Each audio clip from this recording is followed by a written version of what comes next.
আমার নাম রাজাজি, নিউ কলেজে ফার্স্ট ইয়ারে পড়ি। আমার আর আপনার দৃষ্টিভঙ্গি একেবারে আলাদা, তাই কিন্তু আমার নিজের মতটাও আমার জানানো উচিত। আপনি বললেন কৃষ্ণের 16,000 স্ত্রী ছিল, আমরা মুসলমানরাও 4টা বিয়ে করতে পারি। এতে একথাই বলা যায় যে এই দুইটা ধর্মই একসাথে মহিলাদের অধিকার থেকে বঞ্চিত করছেন। আপনি বললেন যে হয়তো বলতে পারেন মানুষ আসলে খুব আকর্ষণীয়, তবে এটা ব্যক্তিগত দৃষ্টিভঙ্গি। আর যদি এভাবে ব্যাপারটা দেখেন, আপনাদের দেখার ভুল আছে, আপনাদের চিন্তায় ভুল আছে। সৌন্দর্যের যে ধারণা সেটাও সময়ের সাথে বদলায়। একসময় ক্লিওপেট্রা ছিল সবচেয়ে সুন্দরী, কিন্তু এখন আর তেমনটা নেই। এখন ঐশ্বরিয়া রাই হলো 1 নম্বর। আর আপনি বললেন যে মূল ধর্মগ্রন্থ পড়তে, কিন্তু এতে করে কিছু উগ্রবাদী আর মৌলবাদী তৈরি হয়। আপনি যখন কোনো ধর্মে বিশ্বাস করবেন তখন নিজের অন্যায়টাকে অন্যায় মনে হবে না। আর সেটাই ঠিক সেরকমই ঘটনাই ঘটেছিল গুজরাটে। 2000 মুসলিমকে সেখানে খুন করা হয়েছে, কেউ তাদের বাঁচাতে আসেনি। কিছু কমিউনিস্ট আর ডেমোক্রেট দল এগিয়ে এসেছিল। লোকজন ধর্মীয় মূল্যবোধের উপর আস্থা হারিয়ে ফেলেছে, আর আপনাদের মতো মানুষের কাছে এই ধর্মীয় মূল্যবোধটাই সবচেয়ে বড়। এসব ধর্ম উগ্রবাদী মানুষ তৈরি করে। তাই মানুষজনকে তাদের প্রাপ্য স্বাধীনতাটা দেন, যাতে করে তারা সমাজতান্ত্রিক আন্দোলনে যোগ দিতে পারে, যেমন কমিউনিস্ট আন্দোলন। ধন্যবাদ। ভাই মনে করেন তিনি একজন কমিউনিস্ট। আপনি খুব সুন্দর প্রশ্ন করেছেন। তিনি বললেন যে যখন হিন্দুইজম অনুমতি দিচ্ছে খ্রিস্টের 16,108 জন স্ত্রী, ইসলামে বহু বিবাহ অনুমতি আছে, তাহলে হিন্দুইজম আর ইসলাম একসাথে মহিলাদের অত্যাচার করছে কেন? আপনার মত অনুযায়ী, আপনার কথা অনুযায়ী ক্লিওপেট্রা একসময় সবচেয়ে সুন্দরী ছিল, এখন আর নেই।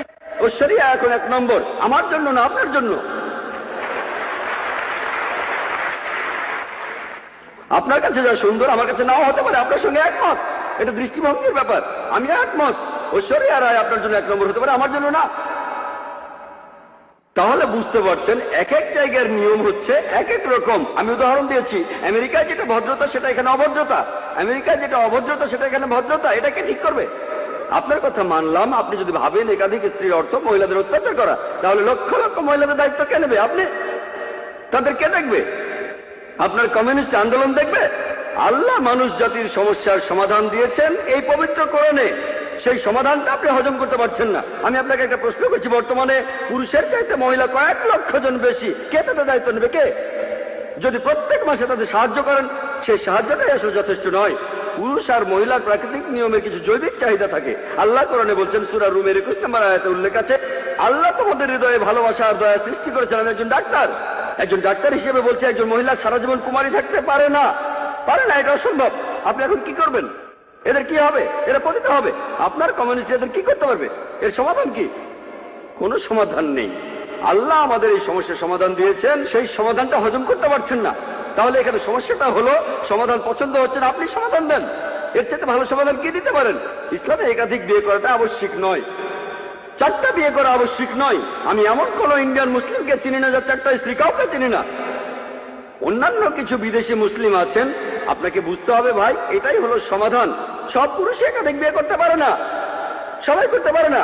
তবে কিছু মানুষ স্ত্রীদের সুবিচার করতে পারে, আল্লাহ তাদের অনুমতি দিয়েছেন। তারা যদি সুবিচার করতে পারে, আপনার সমস্যা কোথায়? কোথায় মহিলাদের অত্যাচার করছি? আমরা তাদের সম্মান করছি। আপনি যে আমেরিকা তথাকথিত আধুনিক কালচারের কথা বলছেন, আর্ট কালচারের নামে তারা কি করছে? তারা মহিলাদের অসম্মান করছে। আপনি যে নারী স্বাধীনতার কথা বলছেন, সেটা আসলে স্বাধীনতার নামে শরীরকে শোষণ করছে, সম্মানের অবমাননা করছে, আর আত্মাকে বঞ্চিত করছে। পশ্চিমা সমাজ আসলে মহিলাদের অধিকার দেওয়ার কথা বলে তাদের নামিয়ে দিচ্ছে উপপত্নীর স্তরে, রক্ষিতার স্তরে। তারা সমাজের প্রজাপতি, যারা আর্ট কালচারের পর্দার পেছনে থাকে। আর্ট আর কালচারের নামে ঐশ্বরিয়া রায়, সে আবার কে? মডেলিং, তাই তো? ঠিক না? এখানে আপনাকে সঠিকভাবে চিন্তা করতে হবে। আমরা মাকে বিক্রি করতে চাই না, আমরা বোনকে বিক্রি করতে চাই না। আপনি চাইলে তা করেন। একটা অ্যাডের কথা শুনেছিলাম, আগের লেকচারে আমি বলেছিলাম, BMW। এক লোক বলছিল, খুব বিখ্যাত অ্যাড, BMW নাম শুনেছেন? খুব দামি গাড়ি, মার্সিডিজ বেঞ্চের সঙ্গে কম্পিটিশন করে। সেই অ্যাডে বিকিনি পরা একটা মেয়ে গাড়ির সামনে দাঁড়িয়ে আছে, এখনই চালানো শুরু করুন। মেয়েটাকে না গাড়িটাকে? আপনারা কি করছেন?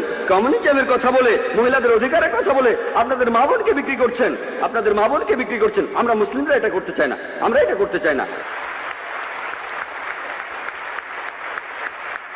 আমেরিকাতে আপনি রক্ষিত রাখতে পারেন 5, 10, 20 কেউ কিছু বলবে না। আর কমিউনিজমে রক্ষিত রাখার নিয়ম আছে, একাধিক স্ত্রী থাকলে সমান অধিকার দিতে হবে, অবিচার করতে পারবেন না, সম্মান করতে হবে, সম্পদের ভাগ দিতে হবে। এটা আপনারা হজম করতে পারছেন না। কে মহিলাদের ছোট করছে, আমি না আপনি? আর আমেরিকাতে, পৃথিবীর সবচেয়ে উন্নত দেশে, আমেরিকানরাই বলে যে ইসলাম মহিলাদের ছোট করে দেখে। আপনি কি জানেন পৃথিবীতে যতগুলো প্রধান ধর্ম আছে ইসলামের অনুসারী বাড়ছে সবচেয়ে বেশি হারে। যে লোকগুলো ইসলাম গ্রহণ করছে তাদের 3 ভাগে 2 ভাগই মহিলা। ইসলাম যদি মহিলাদের ছোট করে তাহলে আমেরিকান মহিলারা ইসলাম গ্রহণ করছে কেন? আমেরিকান পুরুষরা কেন ইসলাম গ্রহণ করছে? কে ডক্টর আবু আমিনা বিলাল ফিলিসকে ইসলাম গ্রহণে বাধ্য করেছিল? ভাই আব্দুর রহিম গ্রিনকে কে জোর করেছিল? কে?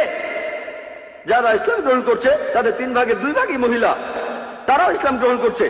কেন? ইসলাম যদি মহিলাদের ছোট করে তাহলে কেন তারা মুসলমান হচ্ছে?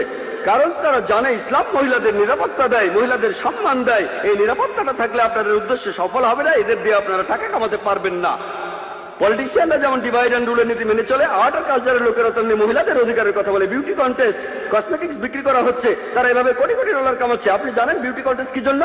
এই বিউটি কন্টেস্টের নামে তারা কোটি কোটি ডলার কামাচ্ছে। আর এরা যেহেতু কোটি কোটি ডলার কামাচ্ছে, অন্যান্য সব লোকজনও সেটা দেখছে। তাহলে বুঝলেন ভাই, আমরা আমাদের মা বোনদের লোকজনের সামনে সাজিয়ে দেখাতে চাই না। তাদের সম্মান করি, তাদের ভালোবাসি, তাদের শ্রদ্ধা করি। আমরা মহিলাদের ছোট করি না।